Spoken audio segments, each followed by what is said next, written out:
ചുക്കാപ്പിയായ അമ്മേ. ഓ കിടന്ന് കാറാതെടാ. അല്ല ഇത് എന്ത് ചുമയായത്? ചുക്ക് കാപ്പി കൊണ്ടൊന്നും ഇത് മാറൂലേ?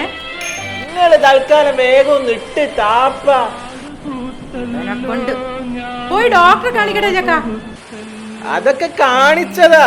മഴയൊക്കെ ആയോണ്ട് എന്തൊക്കെയോ ടെസ്റ്റ് ചെയ്യാൻ എഴുതി തന്നു, കൂടെ 2 ഗുളിക. അത് ശരി. എന്നിട്ടാണോ എന്റെ മോനിയുടെ കിടന്ന് ചുമച്ച് ചാവണേ? പനിയും ചുമയും. ഇനി വല്ല ഡെങ്കു ആണെങ്കിലോ? ഓ കരിനാക്കെടുത്തൊന്നും പറയാതെ എന്റെ പൊന്ന് തള്ളേ, എനിക്കൊന്നും വയ്യ ടെസ്റ്റ് ചെയ്യാൻ. ആഹാ, എന്നാ എന്റെ പൊന്നു മോനെ ചുക്ക് കാപ്പി കുച്ചണ്ട കേട്ടോ. അമ്മേ അമ്മേ, ഇനി ടെസ്റ്റ് ചെയ്യാതെ നിനക്ക് ഒരു തുള്ളി വെള്ളം ഞാൻ ഈ വീട്ടിൽ നിന്ന് തരൂല. ഓ